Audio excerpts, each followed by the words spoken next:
How's it going, Internet? How you doing today? Alright, so I just wanted to tackle a specific topic, and I'm also going to have kind of an explanation of my shampoo that was taken out of the video that I just uploaded. For time purposes, I didn't want to have all that in there. Anyway, so I've had a few different people on my channel ask questions about what temperature I'm soaping at, or what ingredients that I'm using, and occasionally I will put some ingredient information in my videos, especially because it's going to be on the label anyway, so that's not really a big deal. There's a few different things going on that I kind of want to explain so that people won't be offended or think that I'm trying to be mean or anything like that.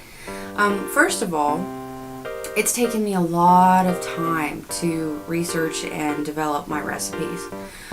So that's not something I'm necessarily willing to just give out right now, especially since I'm still kind of growing. You know, if I were as big as maybe Ariana Arnisalt or something like that, where, you know, I could do that and kind of let some recipes get out like that, you know, that'd be different. And maybe I'll get to that, but that's not off the table. It's just not right now.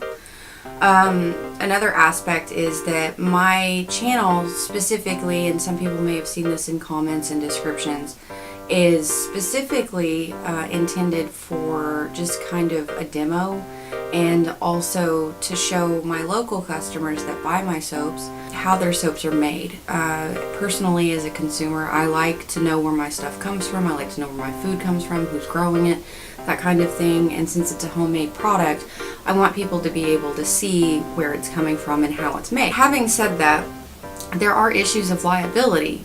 When you create a YouTube channel, you have to be very careful of the information that you're putting out there, because, you know, any information that you put out there as far as like purposes of teaching or anything like that, you know, if somebody does something and hurts themselves, then they could potentially say that you're responsible for it.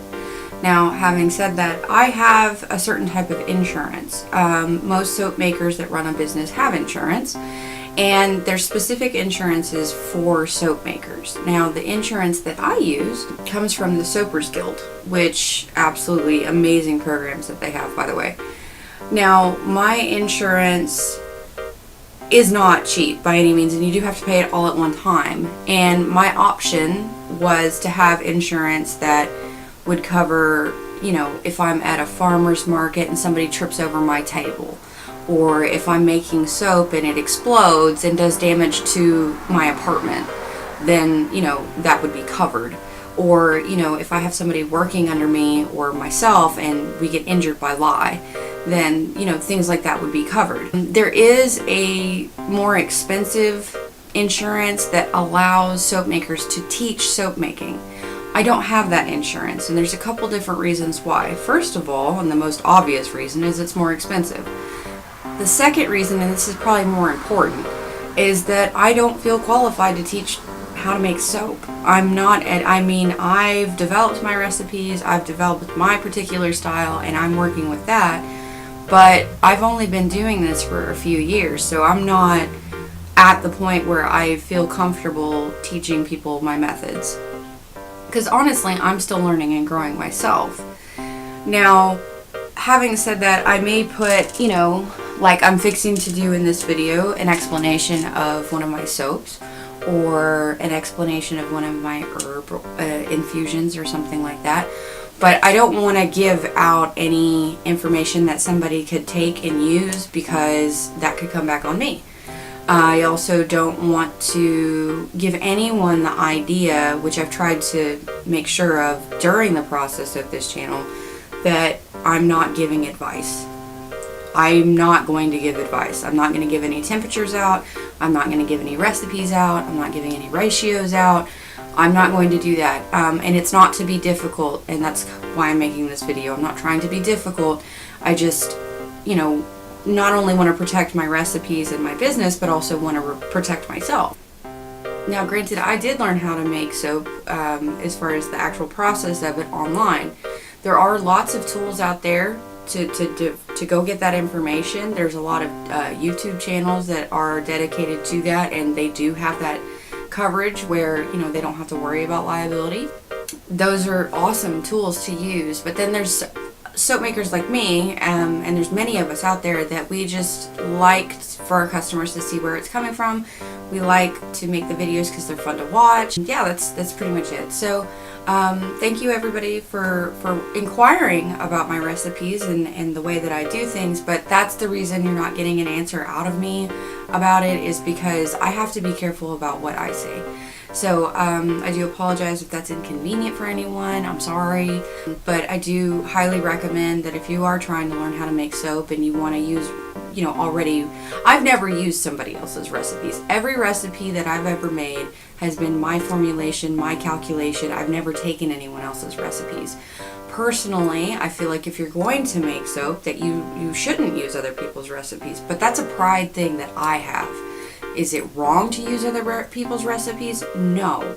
Plenty of people put their recipes out there for that purpose. I'm just not doing that right now. So yeah, I hope nobody's offended by that. I hope that nobody has a problem with that, and I hope that this video kind of clarifies it to some of the people that have asked, and that I haven't been very forthcoming with information with. So I mean, on labels, on Etsy, you're always going to see a full listing of my ingredients. It's just I don't want to put those things necessarily on the YouTube channel for the purposes that I just mentioned. So if you have any questions about anything that I put in the video, I'll try to answer them the best that I can. Just be aware that, I have to be careful, again, of what I say. So yeah, anyway, have a great day. Hope you guys enjoy the rest of the video.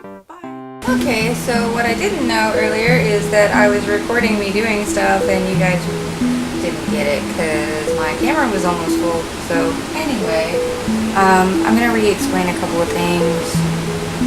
Like this, for instance, is from India. It's hair care from India. It's just herbal. It's an herbal powder that has pure henna, amla, shikakai, aretha, which is soap nuts, and then the soap nuts, well, we'll get to that in a second, but then this is more shikakai. This is a natural cleanser and a natural plant. It's just ground up, it's dried and ground up, and it promotes hair growth, thick and faster hair and all that good stuff. This is the oil infusion, the Hair Guardian oil that I have on sale. This is a whole boatload, and I will be including the description of that on Etsy. But this is the oil that I've been using for 2 years. Usually it takes me 3 years to grow out my hair. This time it only took me 2. I completely eliminated over-the-counter shampoos and only washed my hair with that oil for 2 straight years. So sometimes I would use like homemade soap, but for the most part not. And I've more or less just recently started using homemade soap on my hair. And when I use soap, what I do is I just put this in my hair, like saturate my hair with this when it's dry, and I leave it in there for 3 hours to 24 hours, just depending on how dry my hair is.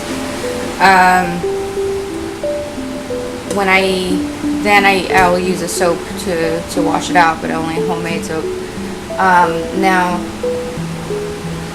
with this in the shower, what I do for this length of hair, I'll take about this size in my palm of my hand, and then just rub it together and really work it through my hair, and then rinse it out. Of course, it's not going to get all the oil out of your hair, so if you have fine hair, not going to work for you. I've guinea pigged it on people, my friends and stuff, and they did not like that. Didn't like it. It doesn't work for their hair because it's too greasy. But so if you have fine hair, you can still use it and it'll still work for you. But what you would want to do is what I do and what most Indians do, and a lot of people across the world, you want to saturate your hair in the oil for a long period of time. Like I said, 3 hours to a whole day, maybe. If you're going to stay home and bum around the house, do it like that. And then wash it out. That way you get the full benefit of it, and it's kind of like, I guess, an oil treatment or whatever. Here's the bowl of the ground up soap nuts and the henna and all that good stuff. Now, soap nuts are really cool.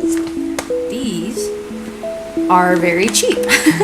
And you can take 3 of the nuts in here, put it in a soap nut washing bag, or just maybe tie up a sock and put it in there, and wash your laundry with it.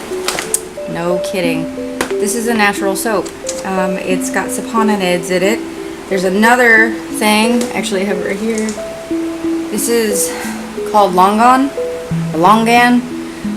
It's a fruit that's kind of like a grape. I don't really like it too much. It doesn't taste very good to me. But the seeds, I'm keeping the seeds because they have saponinids in them. And so it's a natural soap.